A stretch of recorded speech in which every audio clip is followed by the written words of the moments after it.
Susunan seri hambatan 40 ohm dan kapasitor dengan reaktansi kapasitifnya adalah 30 ohm. Dihubungkan dengan sumber arus bolak-balik. Tegangan efektif adalah 220 volt. Berapakah? Yang A-nya yang ditanyakan tegangan efektif pada resistor, yang B-nya ditanyakan diagram pasor, C faktor daya, dan D-nya adalah persamaan arus dan tegangan. Ya. Pertama kita buat dulu rangkaiannya, terdiri dari rangkaian RC. Jadi ada R di sini yang besarnya adalah 40 ohm. Kemudian di sini XC-nya XC ya sudah dalam bentuk XC reaktansi kapasitif sebesar 30 ohm. Kemudian dihubungkan dengan tegangan bolak-balik di mana V efektifnya adalah 220 volt. Ya. Yang ditanyakan adalah berapakah tegangan efektif pada resistor. Berarti V pada resistor ya adalah V-nya V efektif, I-nya adalah I efektif dikalikan dengan R. Nah, R-nya sudah ada 40 ohm, I efektifnya ini masih harus dicari. Kita cari I efektif dengan menggunakan persamaan V efektif dibagi dengan Z. P efektifnya ada sebesar 220 volt, tetapi Z-nya ini belum ada. Jadi terlebih dahulu kita cari dulu Z-nya. Di mana Z itu adalah untuk rangkaian RC adalah R kuadrat ditambah dengan XC kuadrat. Ya.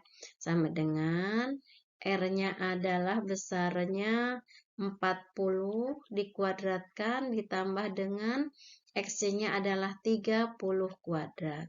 Sehingga Z-nya ini bisa langsung dicari triple Pitagoras 30 40 Z-nya jadi 50 ohm.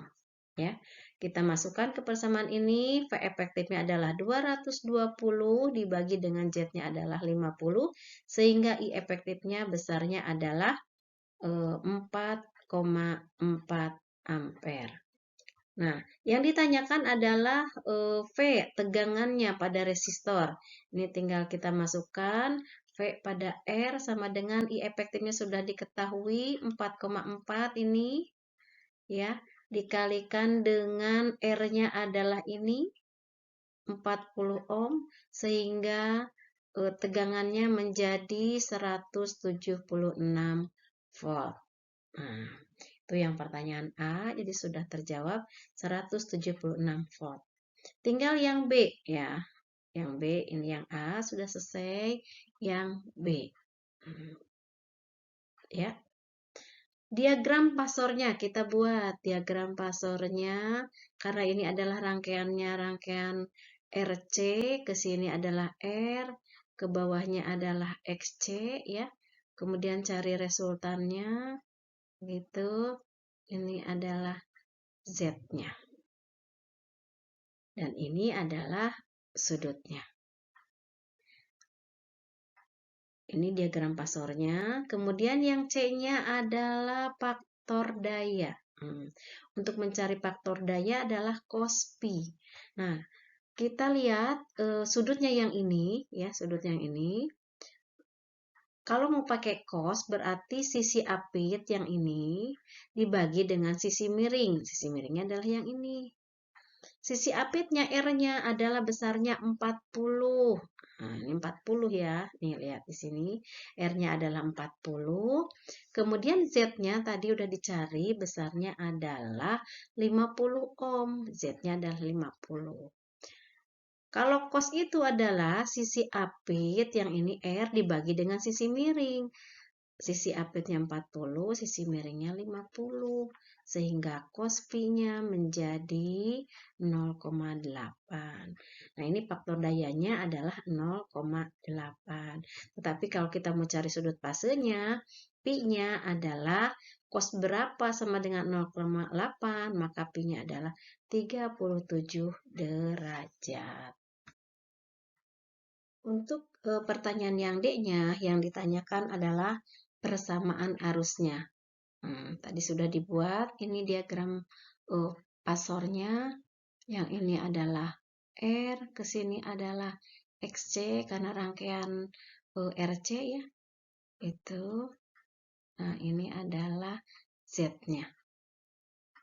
Ini adalah sebesar 37 derajat. Ya, atau pi-nya tadi 37 derajat. Maka dalam hal ini I-nya kan di sini. I-nya lebih dulu daripada V sebesar 37 derajat, atau dengan kata lain arusnya arus mendahului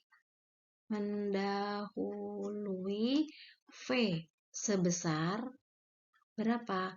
37 derajat. Sehingga persamaannya menjadi I sama dengan I maksimum sin omega T. Nah, karena I-nya mendahului 37 ditambah 37 derajat. Nah, ini persamaan arusnya. Demikian contoh soal mengenai rangkaian RC. Semoga bisa bermanfaat. Semoga bisa mudah dipahami. Sekian, terima kasih. Wassalam.